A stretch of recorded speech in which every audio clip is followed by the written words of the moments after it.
James, Raf. how do people survive looking at a 1080p monitor? That's my question to you. It's a great question, actually. We've moved beyond 1080p. We're both 5K boys, aren't we? We both have 5K monitors. I just thought, 1080p served us well for a while. You remember the first time you saw a 1080p... YouTube film. Yeah, when YouTube was first putting stuff up in 1080p, you had your HD screen at home. You'd upgraded from like a CRT big boy, and your parents brought home a LCD screen or a plasma if you were, from a richer family that valued darker blacks on their screen. Mm-hmm. It was a big moment, and it was, important. But we've left that behind. We're in the realm of 4K and even beyond. Technology marches on. So when I see someone using a 1080p screen,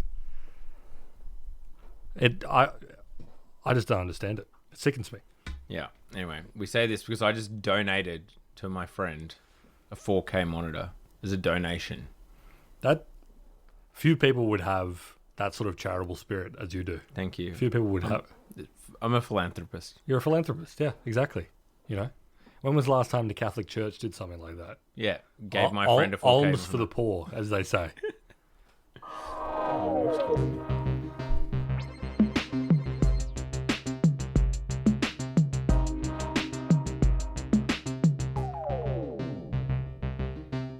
The market has corrected. Now, some would argue, James, actually, we should do a quick rundown. We're going to talk about the market correction. We're going to talk about Tesla. We're going to talk about Grok. Deep research. We did some further tests. I looked you up on it. Oh, yeah. The new Claude, and depending how we're going, maybe some local stuff. And also, there's some regulation. Oh yeah, regulation. People love regulate. They and love the hearing about Apple. Yep, there's a bunch of stuff going on. But yes, first things first. As always, Down Round has to look at the markets. We're a markets pod. We're a podcast about the markets. Exactly. Some of you might care about new features on your bloody smartphone. Some people might care about AI models and humanoid robots, but we are about the movement of capital. That's right. Into safe harbors. Yeah, and this is what I was getting to. Market corrections don't exist, folks. The market is always correct. Well, that's it. Exactly. It just meant it was wrong before, but it hasn't corrected. No, it wasn't. It was right then, and it's right now. Okay. Yep. The free cash flow, extrapolated over 10 years, discounted back, of all of those companies, has declined in the last 1 week, according to investors. As new information was introduced. Anyway, sorry. Well, enough of the crap. Yeah, enough of the crap. So, I mean, it's a good place to start because the Magnificent Seven... Mag 7. The Mag 7, which are the 7 big tech hypergrowth stocks. And, sorry, again, already off piece, but to explain exactly why they're called the Mag 7. Last year, the S&P 500 grew by... And these are directionally correct. I'm doing this verbatim off the top of my head. Not verbatim. I'm doing this off the top of my head. I believe the S&P 500 grew about 24% last year. If you remove the 7 biggest tech stocks, it decreased by around 1% or 2%, which shows the impact of companies like, let's list them. So the Magnificent 7 stocks, just so you know what they are when you hear people talk about this, they are Apple, Microsoft, Alphabet, obviously the Google owner, Amazon, Nvidia, Meta, and Tesla. Those are the Magnificent 7. And they're, it's a... I mean, Nvidia was a heap of those gains last year, for one. Yeah, totally. Well, yeah, Nvidia is driving a lot of it. But generally speaking, just to give a bit of context and for the financial side of things, the vast majority of the gains of the US stock market that have taken place since the global financial crisis have been in tech. They have driven the vast majority of the American economy, the American stock exchange, and then... Therefore, kind of like the American economy and then the global economy has been driven by tech stocks. Yeah, basically, if you look at any hedge fund over the last 15 years or any indices or any balanced portfolio, this, that, and the other, if 10 years ago you put your money in the NASDAQ, which is just like a tech-heavy American index, you would have outperformed everyone. Yep. By a long shot. Yep. So, but the Mag 7, yeah, in particular in 2024, like we're talking about the companies that are just driving American stock market growth. Literally without them, the stock market would have lost money. Yep. But instead, it gained 24%. Yes, exactly. So, and this is a conversation we've had on Down Round a fair bit over the past little while, is like, these stocks are still driving major growth, major increases. A lot of it has been driven by a lot of this AI hype recently. I think it's fair to say. Absolutely. And we've been talking about the ongoing conversation about whether the AI hype is sustainable, whether it's going to continue to grow, whether all these enormous amount of money they're spending on AI infrastructure and what have you is going to pay off and blah, blah, blah. Anyway, since December, the Magnificent 7 index, which basically captures those stocks that we just mentioned, Bloomberg tracks it. I mean, anyone can track it. 7 stocks. It's in the name. Yeah, 2 hands. And you've got 3 to spare, Exactly. fingers-wise, depending on how many fingers you have. Since December, it has lost about 10%. And that covers the majority of the stocks in that index. One of them has actually done well, and that's Meta. Meta is still growing. Meta went up significantly over that time. Yeah, Meta has been pretty good. But the one that lost the most out of the Magnificent 7 was Tesla, which has lost 37% of its value since December. That's a significant haircut. That's a real haircut. And the rest of it, we've talked, obviously we know the NVIDIA correction. That was like the DeepSeek moment, which it has recovered from a bit. It slipped away a little bit from that. Even before then, NVIDIA people recognized it was frothy. Yeah. I mean, exactly. It has been driving the lion's share of the gains in this index and this group. But as we've talked about multiple times in the podcast, every single time they have a surge, people are like, when does the party end? Yeah. When do the data center build out stop? When does this AI demand stop? Yeah. When do people realize that a graphics card is not enough for a company that's worth $3 trillion? Yeah. But yes. And I'll put my hand up. I got out of NVIDIA too early. I did. Putting my hand up here. Because, we were pretty early on NVIDIA.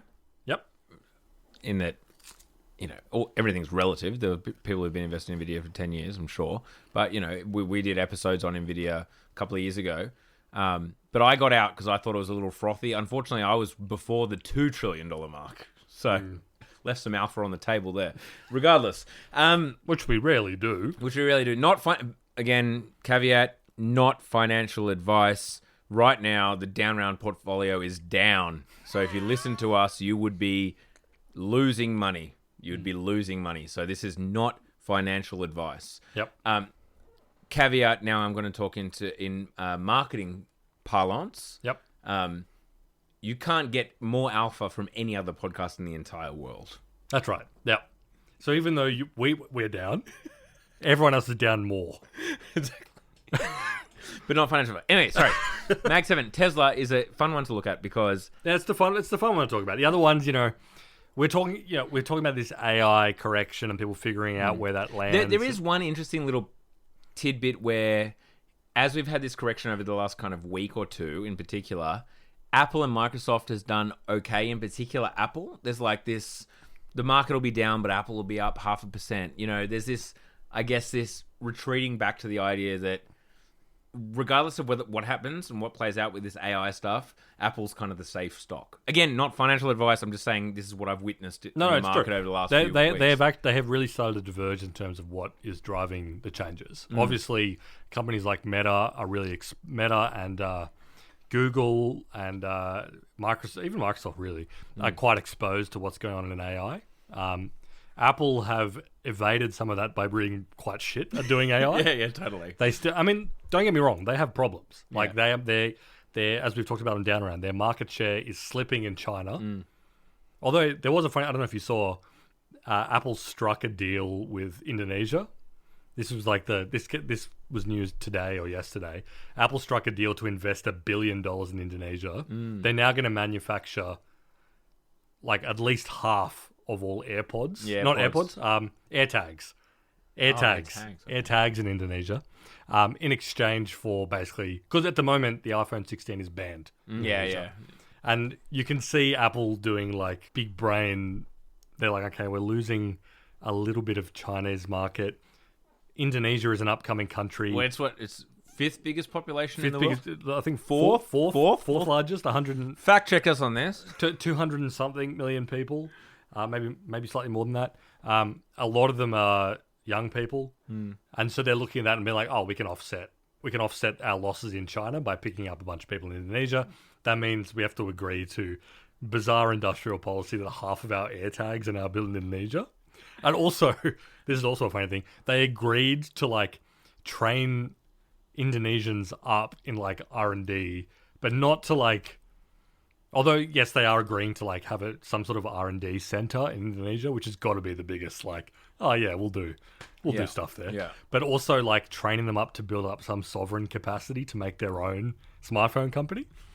Like, Apple is agreeing to train Indonesians to build an Apple competitor if you would just let us sell the iPhone for now. Yeah. It's just, These are like, running the numbers, if 30% of you guys bought, all this shit is worth it. Absolutely. And then some. I have to hand it to whoever they've got in, like, the Indonesian fucking trade negotiation side. Just, like, getting Tim Cook over a barrel and be like, we will take every concession out of you just to let you sell the iPhone 16.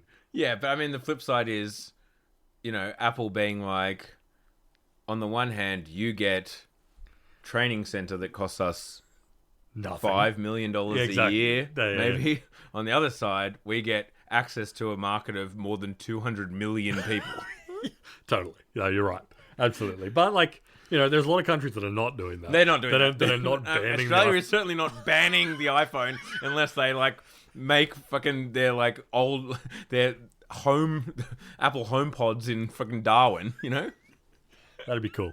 Anyway, moving on from that, we're talking about the other part of this Magnificent Seven decline, and the one that is absolutely the loss leader here is Tesla, which we haven't checked in a little bit.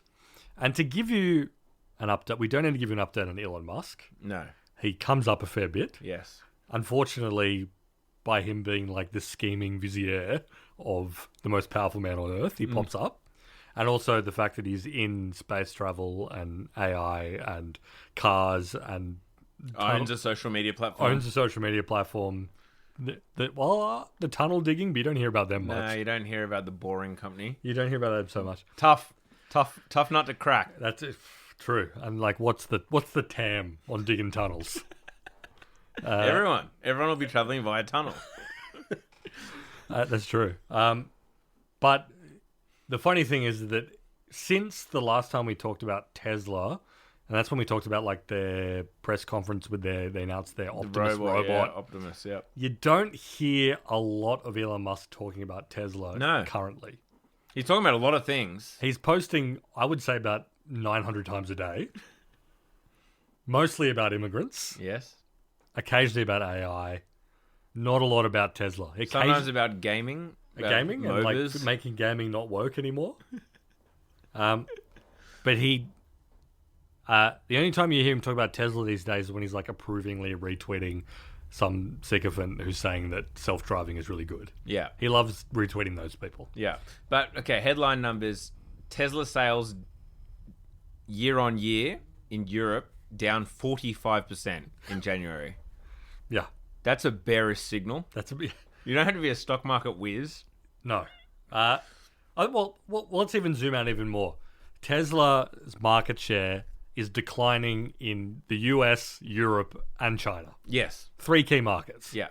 And we've talked about the reason... Their growth has just stopped. They are flatline. Yeah. And we've talked about the reasons for that. Like, the Chinese competitors are nipping at their heels. Your BYDs, your collection of other, Chinese companies that are getting into EVs and entering international markets. Not everywhere. Like, there's a vast tariffs on, and there have been for a while, even before Trump's current tariff push on Chinese EVs into the US. Yeah. And a few other countries. Exactly. But all cars in general in the US, but yeah. I would, and this is, I'm speaking purely anecdotally here, but in Sydney, I still see more Teslas than I see BYDs. Ooh, But it'd be getting close. it'd be getting close. Yeah. Yeah, you see a lot of both. Yeah, you're probably right. I would give it like 60-40 Tesla. Maybe. Yeah, maybe. 60-40 Tesla, BYD, and that's not. And you see a few Polestars as well. Yeah, and but there's a few other brands, but you see a lot of BYDs, but you do see a lot of Teslas. yeah, there's a lot. Yeah. Like I just picked up one of my vehicles from the mechanics today because there was an incident that required some body work. We will speak no more of that. Indeed. And they were an official Tesla licensed like body repair place. And it's kind of weird actually to walk in there, and this is a big place. This is like a big, sophisticated operation there. They probably employed like 100 people or so. It was huge.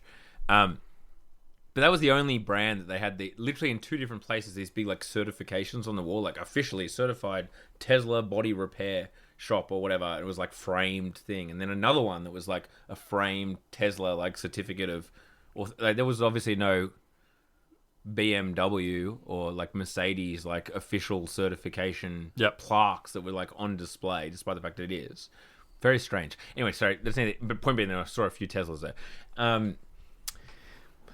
Model Ys who were just rear-ending other people. Learn to fucking drive. I would love to know the status, because I know that there was a bit of consternation in the transfer of old school mechanics who've been working on Fords and Holdens and Toyotas for decades, being forced to work on EVs, which, and obviously they're not being forced to work on it, but there is a transition. It's a very different bit of kit to work on. Yeah. Like, can you imagine the fucking 95-year-old Maltese guy who runs your local mechanic and is like got a faded certificate on the wall saying that they service high-performance Subaru vehicles, being asked to like service a fucking Tesla Model Y or a Polestar or whatever. Well, yeah, but this is the thing. The actual like... They're much simpler machines. They're much simpler machines. EVs are actually way... we've discussed this before. A combustion engine is... impressive. This is why you need German manufacturing to optimize. They're complicated machines. Yeah. Big ups to the people who did that, whereas EVs are obviously just a big fat battery and then some wheels. Yeah, battery makes sparks that make wheel go round. Yeah. Anyway, sorry, yes. Tesla, though, they're struggling massively. A, competition, but B, I mean, Tesla is still worth $1 trillion as a company. This is a company that obviously sells far fewer cars than Toyota. A bit less. They're actually under $1 trillion now. Yeah, I know they're but they're 960 or whatever. Yeah. 960 American. We're talking about. I was talking about Australian. 1.5 trillion Australian dollars. As you should. You should denominate in Australian dollar. Yeah. We typically the Pacific denominate peso. It's typically US dollars is what we're always talking about on Dan Round because it makes life easier. Soon we'll be talking about. We'll mention everything in the BRICS currency. Exactly. Yeah. But anyway, yes, Tesla, this is a company that sells far fewer. We all know this. This has been the case forever. Far fewer cars than Toyota or whatever, and Volkswagen, etc. They trade at 100x earnings. We're at peak. Yeah. One of the. I mean, I think they're about there now. Let's double check that. What's their PE ratio is 150. Okay, right. There you go. 150, and so they trade. If you're the money guys at Toyota, you've been tearing your hair out over this for a long time. Yeah, trading at 150 times earnings right now after their stock has decreased 37% since December. Yeah. So we're talking about a company that is purely the valuation is hype. It's the future. Well, I mean, this is people say that the classic joke that's been said for many, many years is that Tesla's main product, their hero product, is their stock, and it has been. That's part of the story. It's fair to say that they basically run hyper arbitrage. Their whole business model, and Elon Musk, again, we've said this a lot on Down Round, but you got to hand it to him. He's figured out that if you hype up a product, they have always got something on the boil that's 12 to 24 months away, and is absolutely revolutionary. Be it full self-driving, which has been 12 months away since 2016. Yeah. Or if it's robots like it is now, or it's robo-taxis. Self-driving cars. Self-driving. As in robo-taxi. Yeah. Whatever. You have that. That pumps the stock price because people are like, I'm investing in the future. This company's going to make the future. You then use your insane valuation to raise vast amounts of capital at virtually no cost. You pump that into actual production, gigafactories, whatever. And then in doing that, you create more hype and you keep the fucking train rolling. Yeah. That's been Tesla's business model. They've done it really fucking well. And that's why they've been able to do so much crazy stuff that a lot of traditional manufacturers have actually not been able to do. Yeah. Even though, the sales are not quite there to justify it. But that's what's happening. But I think that right now, I mean, rubber isn't fully hitting road, and who knows? By the time this comes out, the stock could have pumped fucking 20% based on Elon Musk just like saying, "Whole world Tesla." Everybody will have a Tesla for $25. Yeah, my child will one day be Optimus. Something like that, That could pump the stock. I am become me, or whatever the fucking awful bullshit he said the other day was. Exactly, God knows. Yeah. However, right now, if you look at it, I mean, no one looks at Tesla through fundamentals, but two things. There was a huge stock run-up when Trump got in, because it was just like, he's Trump in, he's his friend. He's his friend. Exactly. He's his friend run-up. That's his friend. His friend's a resident. He's not going to let his friend fail. So that it literally put on like 40% or something at just in the weeks after Trump got in. It's corrected because I mean, again, it's very hard to talk about fundamentals when you're talking about Tesla, but the next thing that's just there feels further away.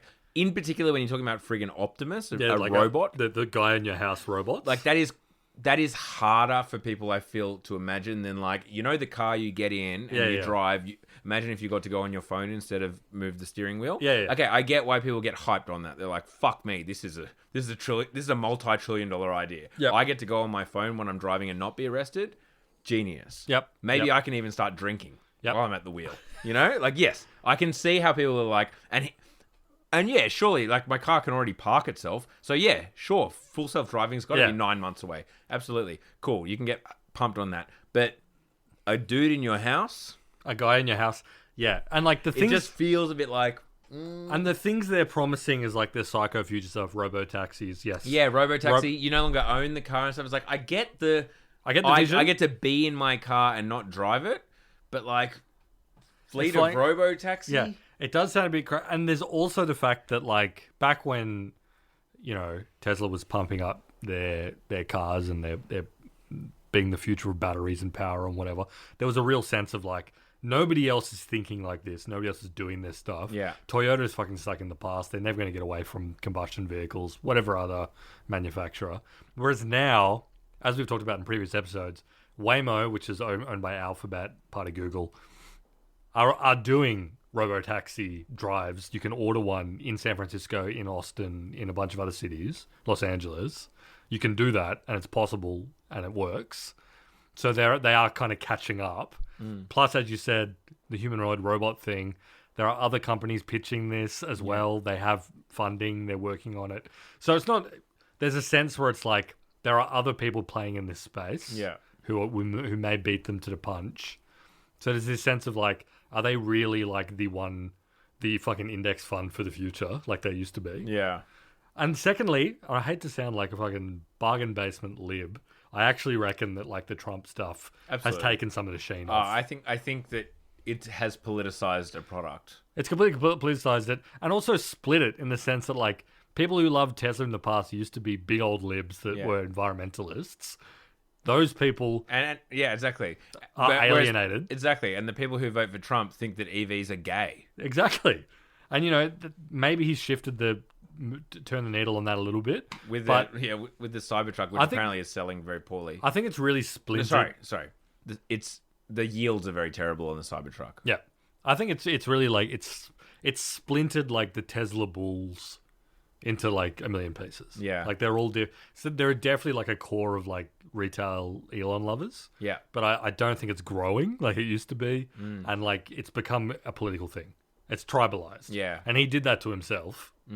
I don't necessarily buy the angle that people are en masse not buying Teslas because of Elon Musk. I'm sure it's happening. I think it's a factor, but also there's choice now, right? Yeah. You can buy a Polestar or a BYD. Yeah. Or I mean, if you're in China, you get the choice of like 20 different friggin' vehicles. Yeah. But like there are other EV options. There are so many, and traditional car companies. I mean, BMW and stuff. And this is one thing. If you as a listener have been inside some EVs and maybe test driven them, whatever. With the whilst a BMW EV might not have the range and whatnot, you get they're pretty good at interiors by now. Yep. At BMW. Mercedes are very good at interiors. That's one of their things. Yeah. They're very good at the luxury experience. And so whilst on paper the tech the numbers for range and this, that and the other aren't as good as a Tesla, Tesla's are fucking pretty bare bones when you get in one compared to a Mercedes or a BMW. The seats are not comfortable. It actually feels cheap. Yeah. The only thing that is very clearly ahead of the game is the big nasty iPad in the middle. Yes, that is ahead. Yeah, and the graphics and stuff, the graphic design of on the screen and stuff looks really, really nice. It's beautiful, but the actual seats and all that kind of stuff. And so, if you've got a bunch of cash and you want to buy an EV, if you get into a Mercedes or a BMW EV and then a Tesla, you're going to go with the German every time. Yeah, because at the end of the day, you already know that range and charging and stuff is some weird thing that you're going to have to deal with.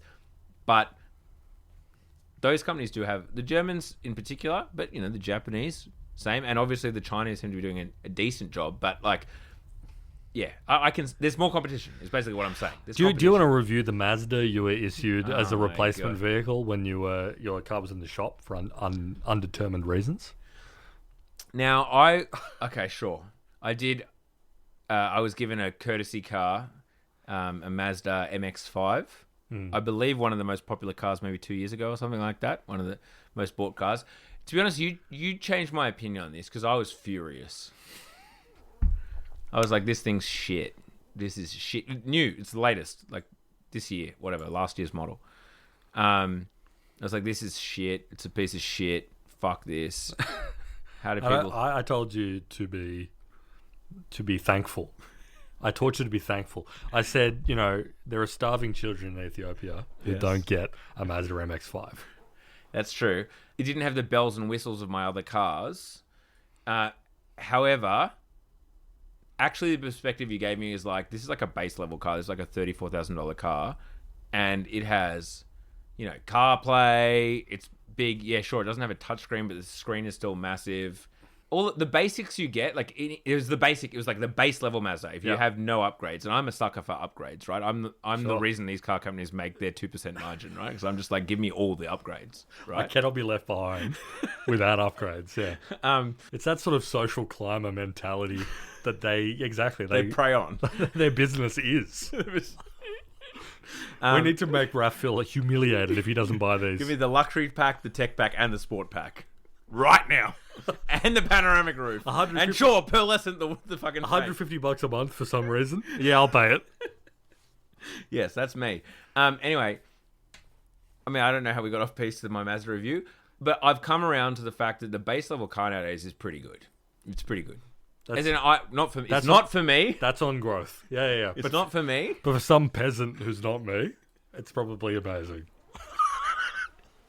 Beautiful. I love that.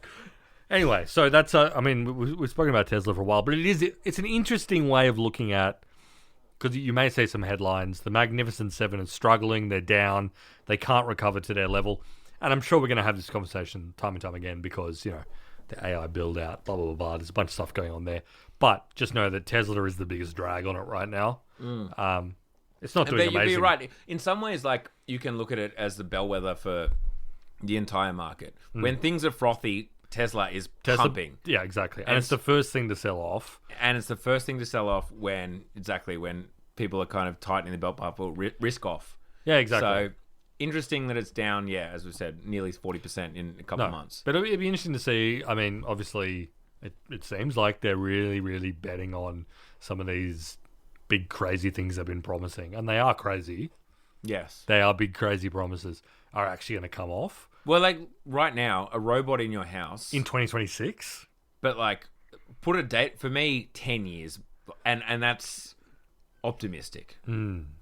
When is someone like me, okay? So I'm an early adopter. When am I going to have a robot in my house? And I've got a whole lot of bullshit in my house. Yeah, it's a big ask. When are you going to have a robot in your house? Yeah, it's a while off. It's a while off. It's a while off before I invite another dude into my house. Like, is it 5 years? In 5 years' time, will I seriously have a dude in my house that I pay? I mean, and the cost is going to be what, 20 grand or something like that. It's going to be a car. It's going to cost a car. I did enjoy someone in the Down Around Discord posted. Can't remember the name of it. There was another company that did the announcement of their robot that they're working on. They had like an Apple style website, and I can't remember what it's called, but it looks like Optimus. It's a very similar vibe, and the advertising campaign is lent very fucking hard into. Oh yeah, there's a man walking around your house, but the picture they posted from the website was like the charging position, and the charging position of this 6-foot man in your house was lying face down on the ground like a dead guy. No. That was a Photoshop. Oh, fuck. You got Rogan, because that was the gag that we made on our podcast. Was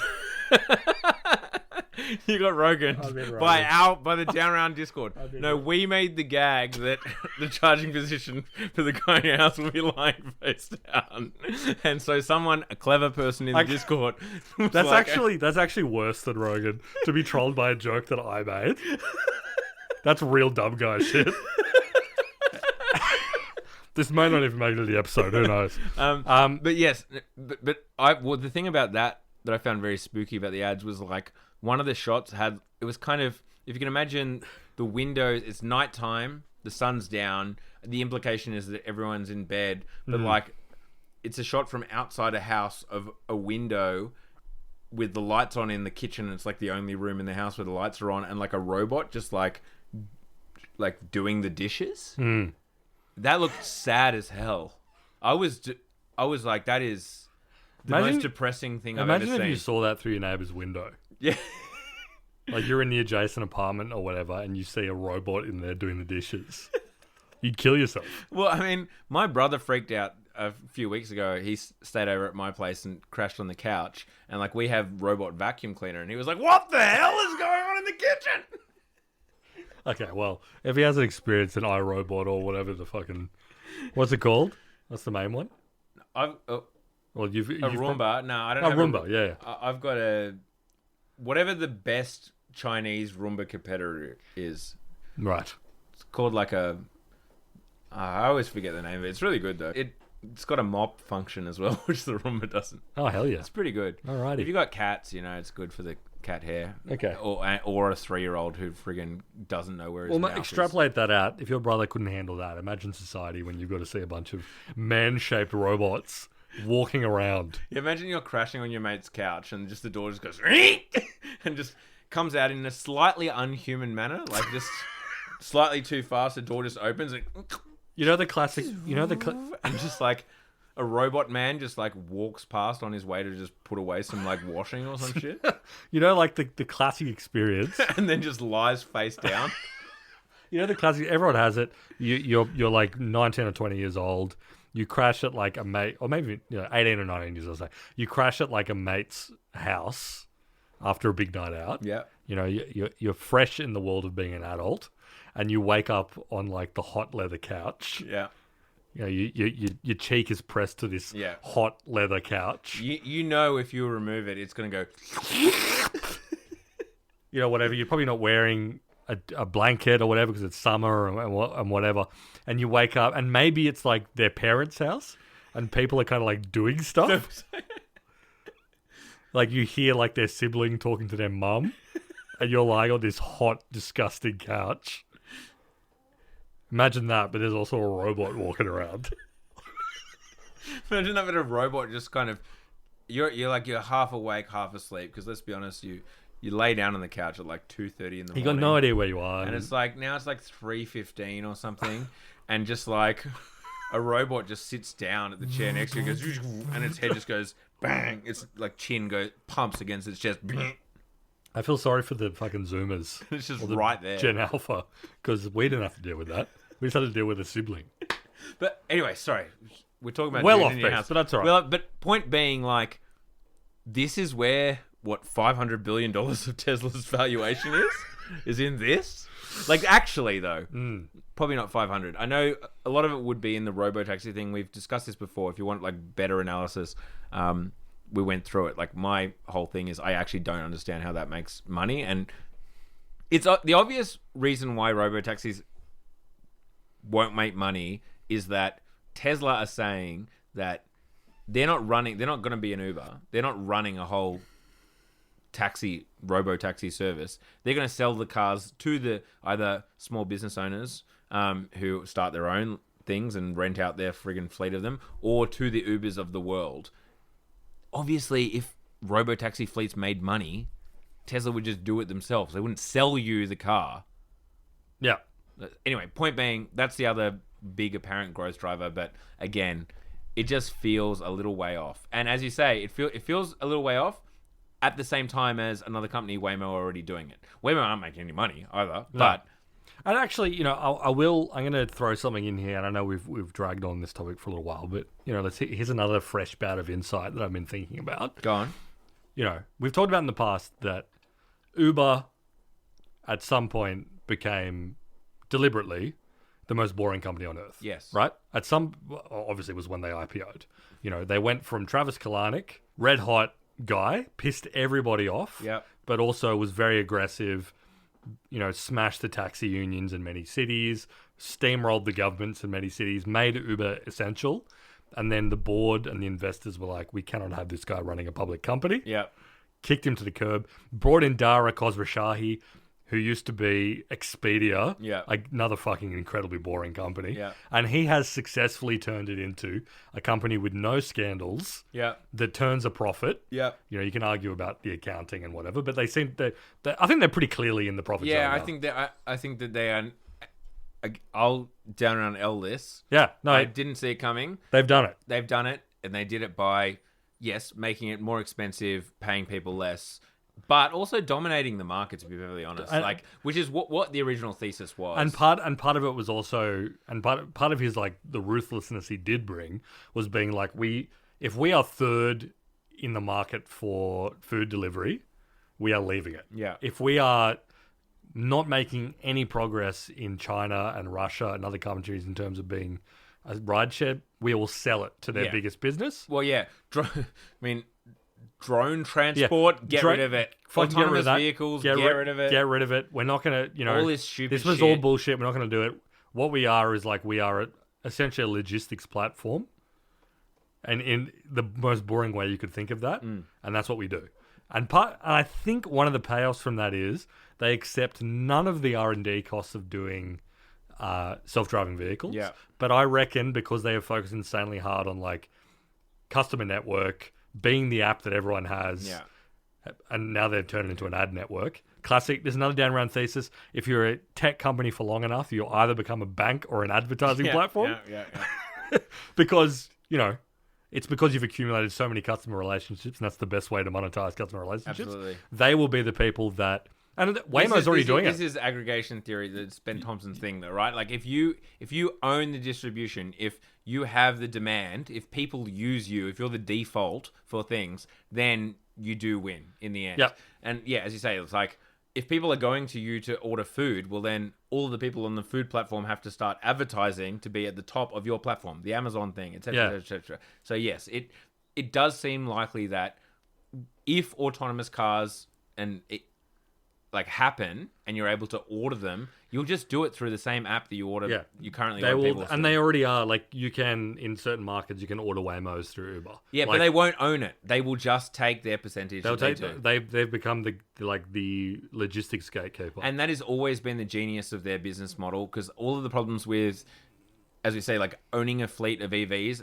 talk about the Waymo business model, what Tesla are talking about robotaxis, do you create enough vehicles for peak demand, or do you just or does the price just skyrocket and you don't have enough demand there or Uber doesn't have to deal with that.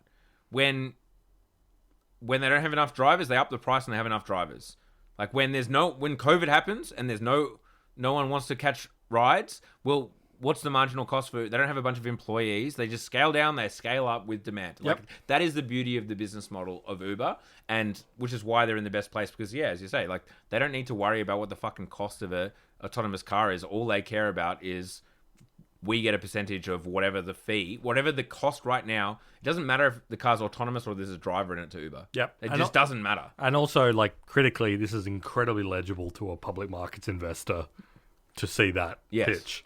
Be like, we're going to win no matter what. You don't need to pitch to them, oh, we're spending $500 billion on Burr. Yeah. Apple can do that because they have a war chest that's bigger than the GDP of most countries. Yeah, but it's a similar thesis with Apple more recently where it's like AI stocks going down, Apple going up. It's a similar idea where it's just like, yeah, we win people anyway. will be paying for AI through their phone. We've got the platform. They're not switching away from iPhones anytime soon. People will be paying for transport through Uber. It doesn't matter what the fucking transport is. So there you go. That's the Uber thesis. They made themselves the least sexy business on the planet. Think of the last time that you saw Uber make like a big announcement of any product. Yeah.